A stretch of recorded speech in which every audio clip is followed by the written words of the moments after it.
The following is a presentation of Surprise Church. El siguiente programa es la presentación de la iglesia Surprise. We are in the middle of a series called Churches Left the Building, going through the book of Acts, recovering the church's birth story as not just a distant historical artifact, but our own story. And as we better understand how the church came to be, we better understand how we can be in this time and place.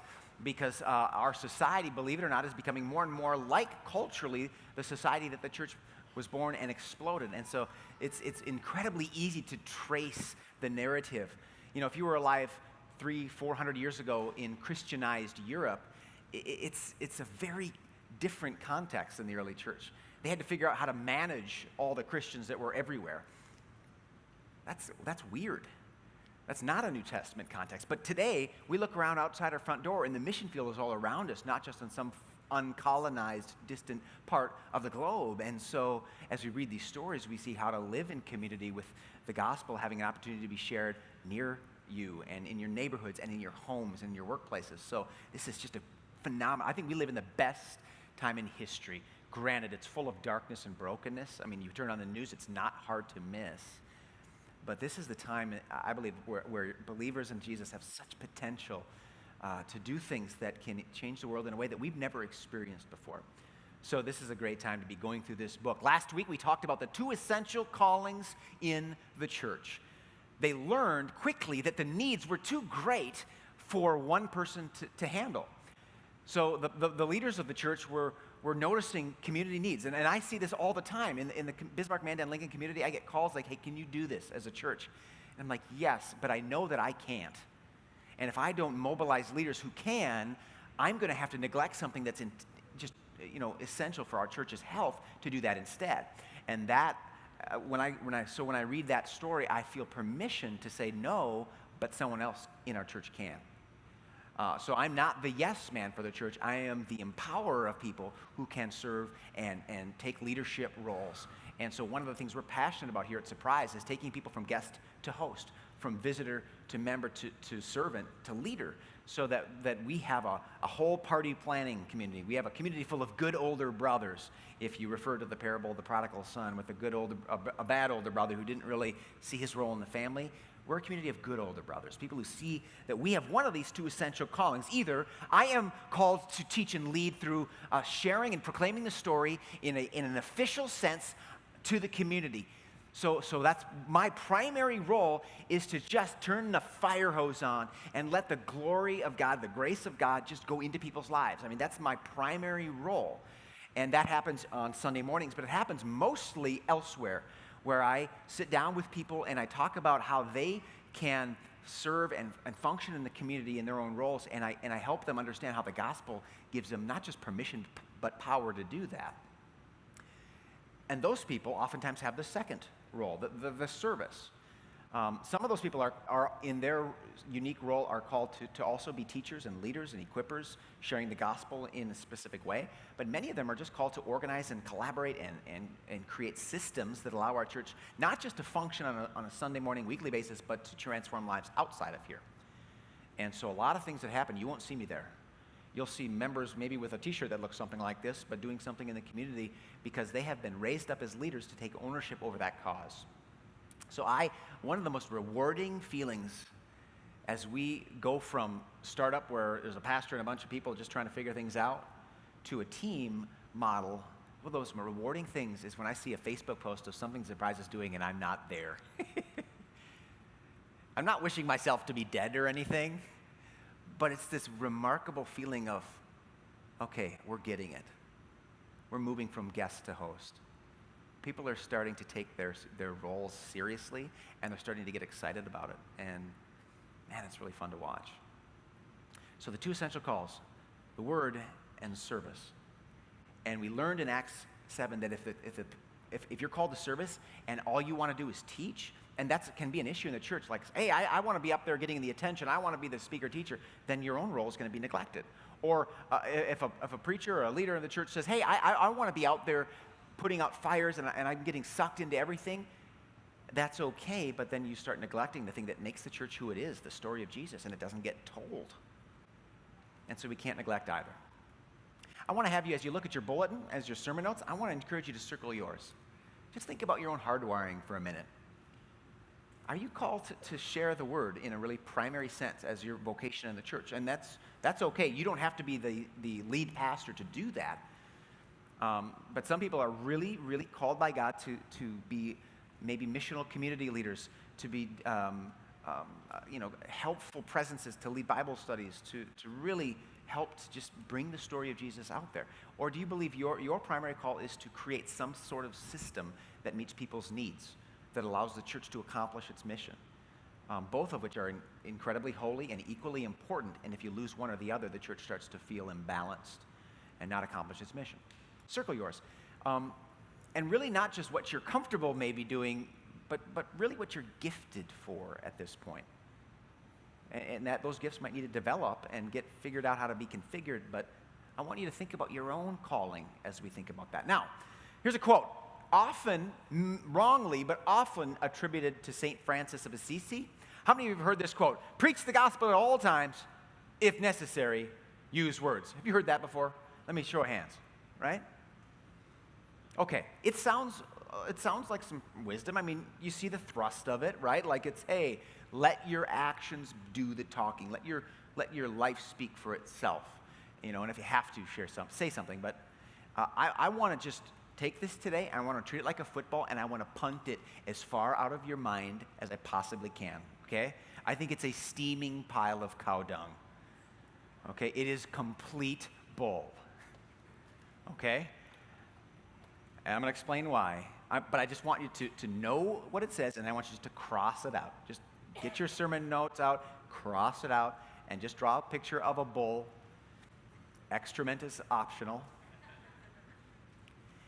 This is a massive misconception in the church, that we either choose to speak about Jesus or we choose to live maybe the golden rule, to live a nice life, but you choose one or the other. That is a complete misperception. And you could read the book of Acts and get that perspective if you do a real shallow reading. Hey, the leaders, the preachers, realized we can't stop studying and preparing to teach and teaching to do this. And so we're going to find other people to do that. So on the front level, it looks like, yes, they're separating. They're doing the division of labor in the body. But we're going to find as we go into the story, it's not quite so simple. There's a difference between primary callings as a follower of Jesus and then secondary callings that all of us do. So before we go into the story, just to clarify, you got to beware the bull about that quote and that line of thinking, because speaking only leads to an irrelevant or offensive hypocrisy. Can be irrelevant hypocrisy in the person maybe who maybe has a Christian bumper sticker and likes to force everybody to pray with them when they go out for dinner in a public place, and does a long awkward prayer that their non-Christian friends are like tapping their feet to, and they are worried about getting any kind of discussion because this person has to win every discussion and has to, but when they watch this person live their lives, they just don't see any evidence of the faith they're talking about. Or a person might self-identify as a Christian and maybe just kind of be known as, hey, that's my church, but it's completely irrelevant to their life. There's no connection, there's no follow-through, and so people learn to understand Christianity as something that's either irrelevant or offensive because there's no actual follow-through in how these people live. So speaking only leads to an impression of hypocrisy. Serving only becomes what I call godless moralism. I don't have to talk about Jesus. I'm just going to live the golden rule. I'm going to be nice to people. Eventually, you start to lose the passion that led you to want to serve in the first place, because now you're not thinking of a story of a God who loved you so much that he was willing to become a baby in diapers, to grow up in an occupied peasant place, to die on a cross so that he could forgive and empower you to live life for him, so that when you want to thank him for his grace and mercy, he says, I want you to turn that thanksgiving toward your neighbors and live out my grace in your relationships. I want your gratitude to be toward your neighbor.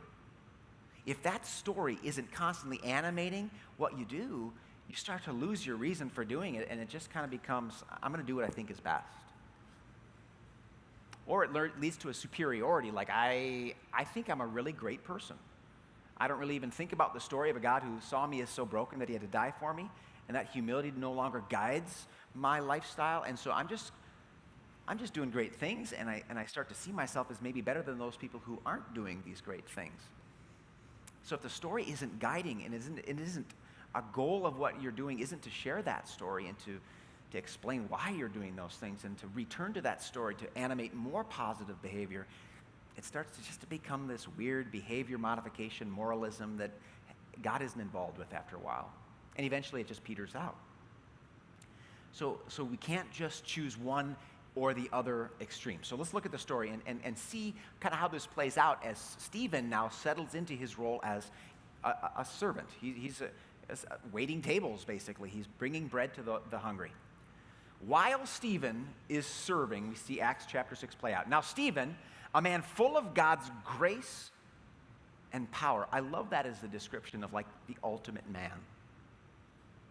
I think in our culture, men feel like they have to be powerful or drive something powerful or get a tattoo of something powerful,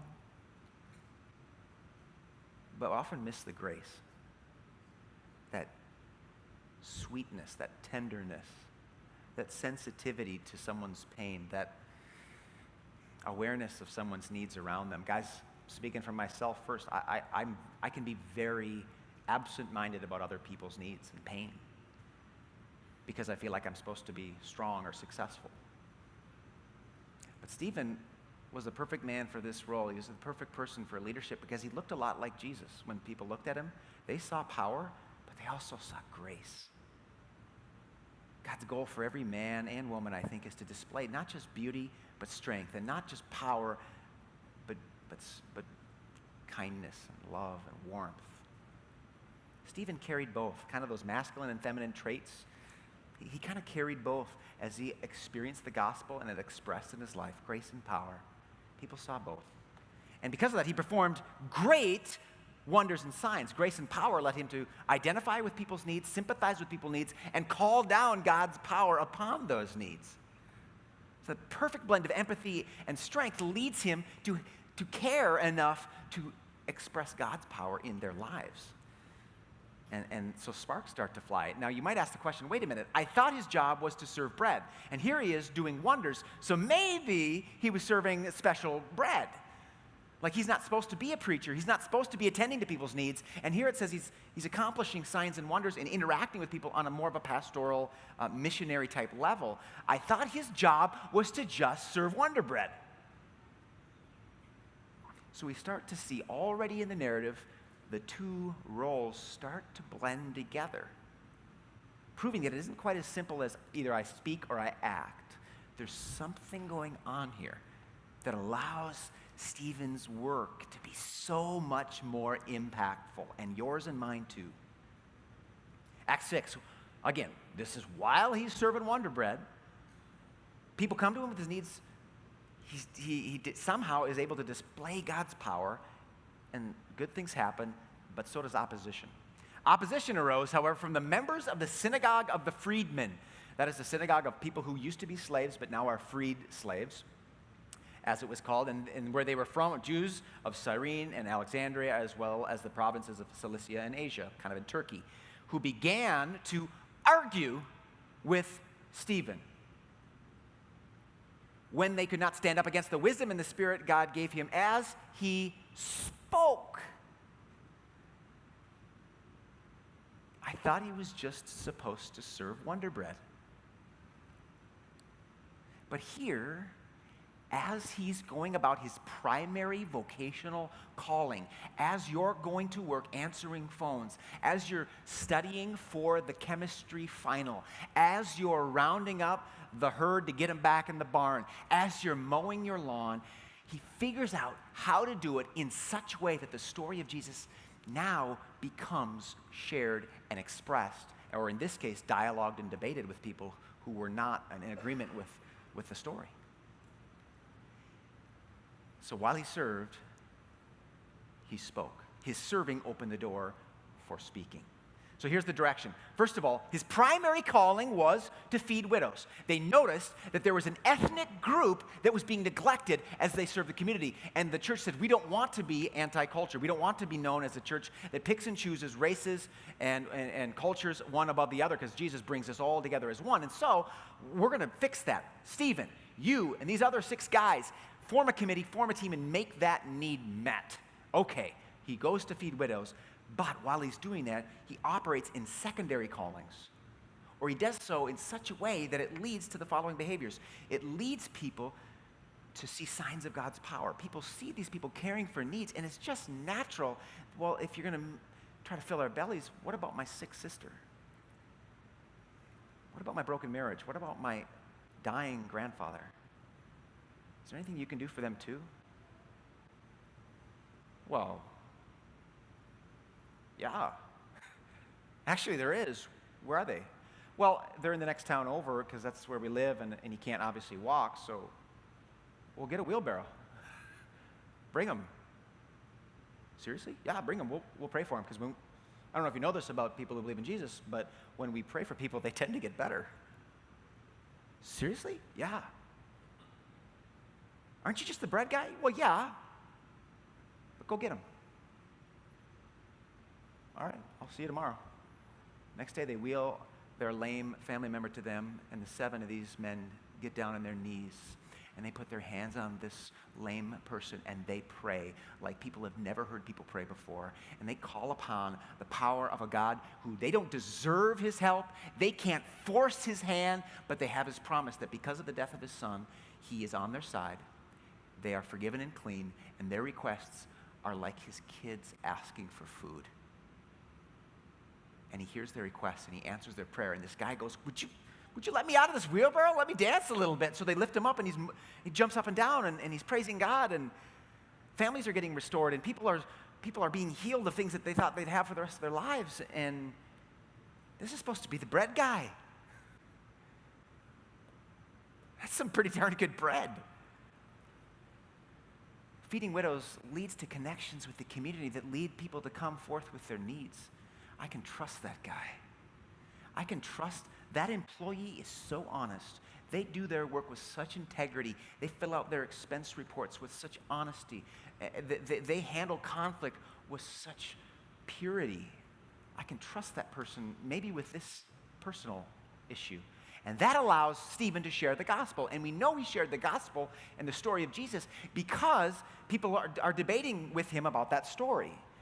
They wouldn't be debating with him about a story that he's not sharing. So we know he's talking about Jesus while he's serving. We know that he couldn't envision serving without speaking. And so that leads to exchange of ideas, and the story of Jesus is shared. Actions lead to conversations. That's why we can't separate bread from gospel, because when you operate in such a way that extends God's caring hand to the world wants to know what's going on. The world wants to get to know people who care that much. The world wants to know what's behind that. We live in the best age ever because there are more needs than ever, and there are more opportunities for people to be different than everyone else around them as they step forward, clear their schedule, and care for those needs. Or they operate within their busy schedule with a mission greater than themselves. So you can be as busy as you want to be if you have the mindset of Stephen, where I have a primary calling, but my secondary calling, it seeps in like germs, and I just spread it everywhere I go. And I pray beforehand that God would make it so. Actions lead to conversations, so we have to be ready to speak. We have to be fluent enough in the story of Jesus, not to be fancy and sparkly, but fluent enough in the story of Jesus to be able simply to acknowledge it as true when people ask. And I promise you, if you're living like Stephen, people are going to lean in. If you're going on their turf and trying to meet their needs and care about their story, they will ask about yours. And then you get to share it. Acts 6 continues. Then they secretly persuaded some men to say, we have heard Stephen speak blasphemous words against Moses and against God. So in this case, and in some other cases, it doesn't always go well. It's not always received, but it's not about me and it's not about you. In this case, Solomon is speaking to the same people that executed Jesus, Stephen is speaking to the same people that executed Jesus, and the response is resistance. So they stirred up the people and the elders and the teachers of the law. They seized Stephen, so they physically grabbed him by his cloak and they dragged him. They brought him before the Sanhedrin, the kind of the religious ruling council, like the city council, but at this time it was kind of merged together with the church. So it was all kind of one thing. Then they produced false witnesses who testified, this fellow never stops speaking against this holy place and against the law. For we have heard him say that this Jesus of Nazareth will destroy this place and change the customs handed down to us by Moses. All who were sitting in the Sanhedrin looked intently at Stephen, and they saw that his face was like the face of an angel. Now, I have to admit, I struggle to understand what that visual is like, because when I think of angels, I see these chubby babies with diapers on floating. I don't know. And I'm sure that that's not what he looked like, right? I mean, I imagine a working class guy with a beard. I imagine a guy that just looked like any other peasant at the time. His clothes weren't like nice and shiny and bright. But people expected to see a feistiness, a defensiveness, because everybody in that council knew that he was being wrongly accused. They knew what they were doing, same thing they did to Jesus. They were trying to undo his story by putting enough resistance in front of him to make him back down and say, never mind, it's not true, or to fight back and to say something that incriminates himself even further. But as he sits there, he is so beautifully able to remove himself from the consequences of sharing Jesus' story in love.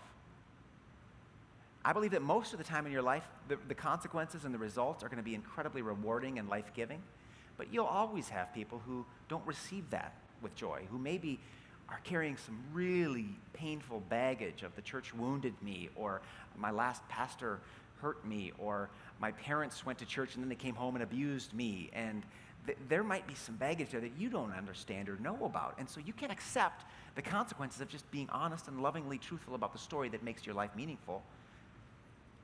But he's able to detach himself from those negative reactions, to not get stuck in a bickering match, to not get stuck arguing, to be pulled out of that loving demeanor that he wants to display in Jesus.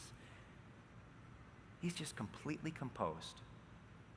He knew exactly what happened to Jesus when he was put on trial on trumped up charges. He was executed. So even faced with his own execution, he has this bedrock certainty that I'm going to be fine. I actually am part of a community that watched Jesus walking around after he died. I'm going to be fine. I know that my life is about this long in the span of eternity, and so I'm going to live it honest about the life that I now know in Jesus. I'm going to share it in love and in humility, and while I serve, and not everyone's going to love it, and that's okay. See, Stephen both served and spoke. And the reason is because when your life preaches, you are going to be called to testify. In his case, it was literally testifying in open court about what he's been doing based on the false charges being made. But I promise you, in your life, it probably won't be in court. But when your life preaches, when your life, the actions of your life, when the way that you conduct yourself in your home or at work, at school and in your neighborhood, when your life is able to exhibit the gospel, people are going to ask you about the gospel. They might not ask you for a sermon, but they're going to ask you, they're going to lean into relationship and ask you more about who you are and what's driving your life. And that happens when we allow our lives and we ask God to make our lives preach the gospel first. The actual quote, the actual St. Thomas of Assisi quote, goes a little something like this. It is no use walking anywhere to preach unless your walking is your preaching. He was sort of a pastor at his time, centuries ago, and he would oftentimes find himself in pastures, streets, singing, preaching, teaching, however he can to communicate the gospel, but he also found himself heavily involved in community efforts to love people. And he found that his speaking about Jesus was only valid when he earned the right to be heard in people's lives, when they learned how to trust him. So he was a teacher, but he had to serve. Many of us are servants, but you're going to have to speak.